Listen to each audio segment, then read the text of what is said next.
वो देखता है कि अब वह अपनी काइजू फॉर्म में आ चुका है और मीना भी अपने हथियार से उस पर हमला करने वाली होती है। वह कहती है, काफका हिबिनो, या फिर काइजू नंबर 8, तुम्हारा खेल अब खत्म। और फिर सभी उस पर हमला कर देते हैं। काफका भी जवाब में उन पर हमला करता है।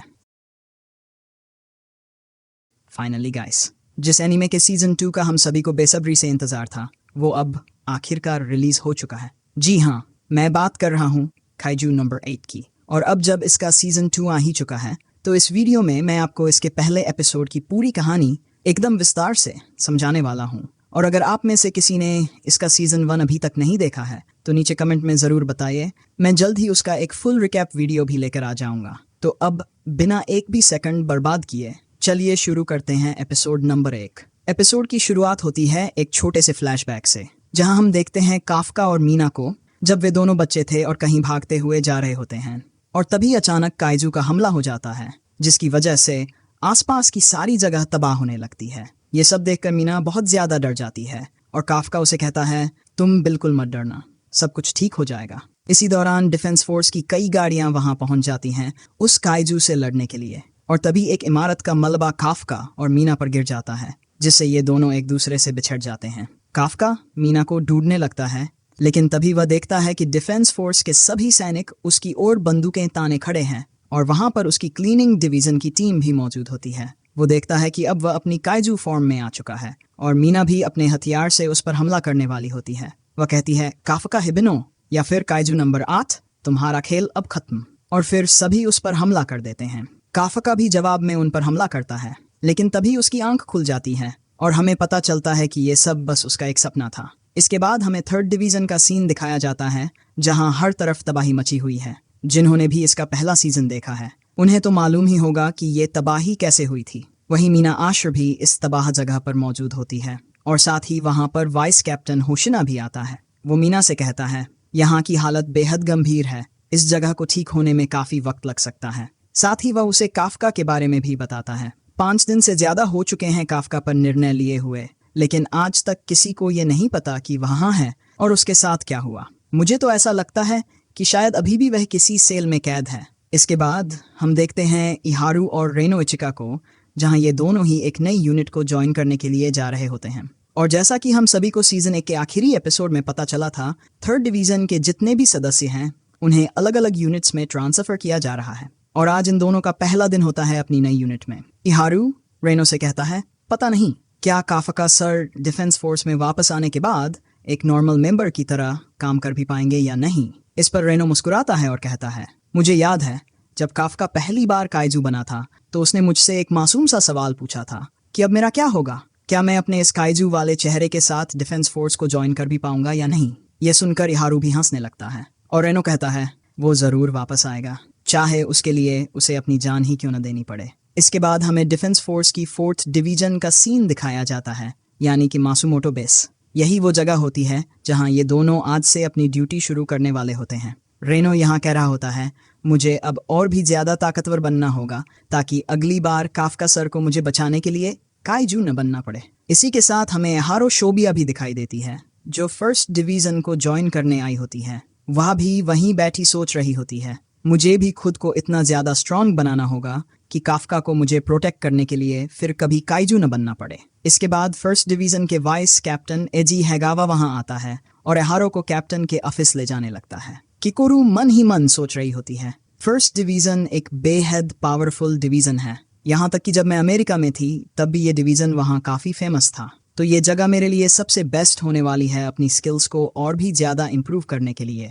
किकोरू कहती है, फाइनली मैं जापान के सबसे ताकतवर डिवीजन के कैप्टन से मिलने वाली हूँ। वैसे जिस तरह से हमने इसकी तारीफें सुनी हैं, तो ऐसा लगता है कि शायद ये भी मीना आश्र की तरह ही सख्त और सीरियस होगा, लेकिन ऐसा बिल्कुल भी नहीं होता, बल्कि ये तो एकदम बुद्धू जैसा लगता है और वीडियो गेम खेलने में इतना मशगूल होता है कि इन लोगों की तरफ देखता तक नहीं। इसके बाद वाइस कैप्टन उसे एक जोरदार लात मारकर उठाता है और इस वजह से बेचारे का PS5 भी टूट जाता है। हम देखते हैं कि ये बंदा एक नंबर का नमूना है, जिसने अपने कमरे की हालत ही बिगाड़ कर रखी होती है। हर तरफ सामान बिखरा पड़ा होता है। वाइस कैप्टन उसे आदेश देता है कि वह अपना कमरा साफ करे, जिस पर वह मना कर देता है और कहता है, मैं इसे बाद में साफ कर लूंगा। लेकिन तभी वहां डिफेंस फोर्स के कई सारे लोग आ जाते हैं और उसके कमरे की सफाई करने लगते हैं। ये देखकर वह जोर जोर से चिल्लाने लगता है, अरे छोड़ दो, मैं खुद ही सब कुछ साफ कर लूंगा, तुम लोग किसी भी चीज को हाथ मत लगाओ। और एनीवे एजी उसकी शर्ट से पकड़कर किकोरू के पास ले आता है उसे इंट्रोड्यूस करवाने के लिए।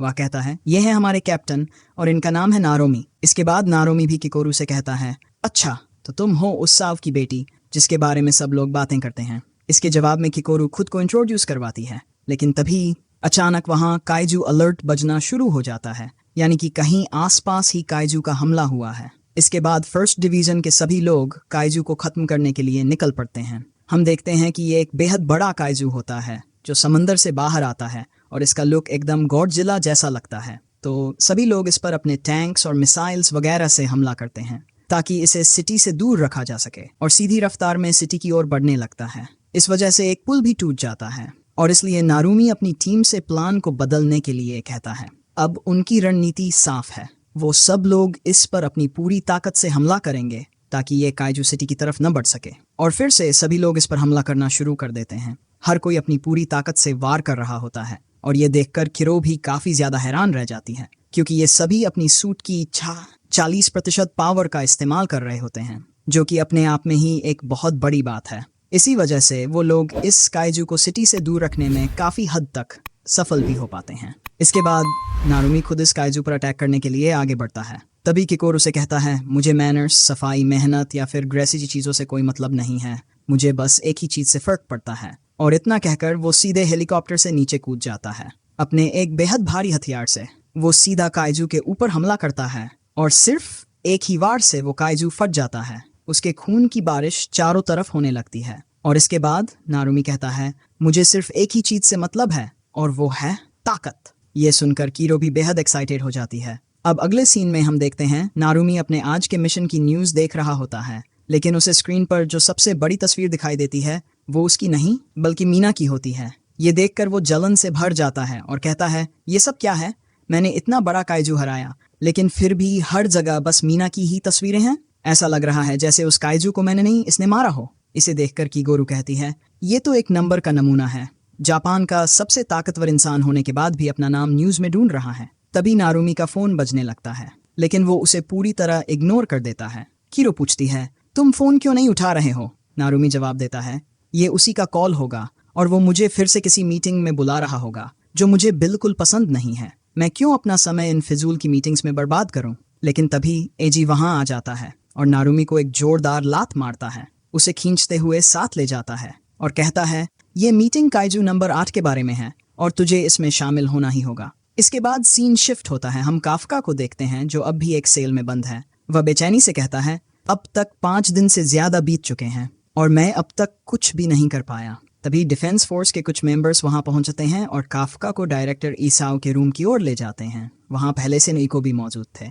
डायरेक्टर ईसाओ गंभीर लहजे में कहता है, काफका, मैं तुम्हें फर्स्ट डिवीजन में शामिल करने जा रहा हूँ। मतलब इतिहास का सबसे शक्तिशाली काइजू और जापान की सबसे ताकतवर एंटी काइजू फोर्स एक साथ मिलकर काम करेंगी। इस डिवीजन को इतना ज्यादा पावरफुल बना देंगे कि कोई भी दुश्मन कितना भी ताकतवर क्यों न हो उसके सामने टिक नहीं पाएगा। ईसाओ आगे कहता है, काफका, अगले मिशन में अपनी कीमत साबित करो। अगर तुम नाकाम रहे तो तुम्हारे लिए डिफेंस फोर्स में कोई जगह नहीं होगी। काफका गंभीरता से जवाब देता है, मैं अपनी पूरी ताकत झोंक दूंगा। लेकिन तभी नारुमी टोकता है, मैं इस फैसले के खिलाफ हूँ। फर्स्ट डिवीजन को स्ट्रॉन्ग बनाने के लिए मुझे सिर्फ अपने आप पर भरोसा है, मुझे किसी की जरूरत नहीं। वह मुड़कर वहां से निकलने लगता है। तभी डायरेक्टर ईसाओ उसे रोकते हुए कहता है, रुको, क्या तुम्हें पता है काइजू नंबर 9 खुद को इंसान में कन्वर्ट कर सकता है और काइजू नंबर 10 ने पूरी प्लानिंग के साथ डिफेंस फोर्स पर हमला किया था।